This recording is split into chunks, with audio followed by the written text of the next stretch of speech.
தமிழ்நாட்டில் கோடை வெப்பம் வாட்டி வதைக்கும் நிலையில் மக்களின் குடிநீர் பிரச்சினைக்கு உடனடியாக தீர்வு காண அதிகாரிகளுக்கு முதலமைச்சர் ஸ்டாலின் இன்று உத்தரவிட்டுள்ளார். இதனிடையே அடுத்த 5 நாட்களுக்கு வெப்ப அலை நீடிக்கும் என வானிலை ஆய்வு மையம் எச்சரிக்கை விடுத்துள்ளது. தகவல்களை விவரிக்கிறார் செய்தியாளர் ராமச்சந்திரன்.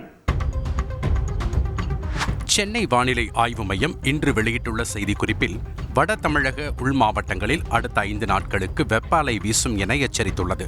கடந்த 24 மணி நேரத்தில் 9 இடங்களில் 40 டிகிரி செல்சியஸுக்கு மேல் வெப்பம் பதிவானதாகவும் அதிகபட்சமாக ஈரோட்டில் 42 டிகிரி செல்சியஸ் வெப்பம் பதிவானதாகவும் வானிலை ஆய்வு மையம் குறிப்பிட்டுள்ளது. தமிழக உள் மாவட்டங்களில் இயல்பை விட 2 டிகிரியும் வட தமிழக உள் மாவட்டங்களில் இயல்பை விட 3 முதல் 5 டிகிரி செல்சியஸ் வரை வெப்பம் அதிகரிக்கக்கூடும் எனவும் சென்னை வானிலை ஆய்வு மையம் எச்சரித்துள்ளது. மேலும் தமிழ்நாட்டில் கோடைக்கால பருவமழை நடப்பாண்டில் இயல்பை விட 83% குறைவு என்று தெரிவிக்கப்பட்டுள்ளது. இந்த சூழலில் கோடை காலத்தில் பொதுமக்களுக்கு தங்கு தடையின்றி குடிநீர் விநியோகம் செய்வது தொடர்பாக தலைமைச் செயலகத்தில் முதலமைச்சர் ஸ்டாலின் தலைமையில் இன்று ஆலோசனைக் கூட்டம் நடைபெற்றது. கூட்டத்தில் பேசிய முதலமைச்சர் ஸ்டாலின் மழை அளவு குறைவாக இருக்கும் என இந்திய வானிலை ஆய்வு மையம் எச்சரித்துள்ளதால் அணைகளின் நீரை சிக்கனமாக பயன்படுத்தி அடுத்த 2 மாதங்களுக்கு குடிநீர் தேவையை பூர்த்தி செய்ய வேண்டும் என அறிவுறுத்தினார். அனைத்து துறை அலுவலர்களும் கவனமாக செயல்பட்டு குடிநீர் பிரச்சனை நிலவக்கூடிய அனைத்து பகுதிகளுக்கும் சென்று பிரச்சனைகளுக்கு உடனடியாக தீர்வு காண வேண்டும் என்று நான் கேட்டுக்கொள்கிறேன்.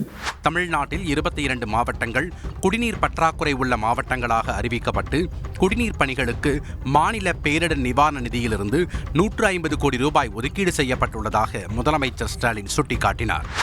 செய்தியாளர் ராமச்சந்திரன் வழங்கும் கூடுதல் தகவல். மத்திய நீர்வள ஆணையம் வெளியிட்டுள்ள அறிக்கையின் அடிப்படையில் தமிழகம் உள்ளிட்ட தென் மாநிலங்களில் இருக்கக்கூடிய 42 நீர்த்தேக்கங்களில் நீர் இருப்பு குறைந்துள்ளது. இதன் எதிரொலியாக தமிழக முதலமைச்சர் திரு ஸ்டாலின் சென்னை தலைமைச் செயலகத்தில் விரிவான ஆலோசனை மேற்கொண்டுள்ளார்.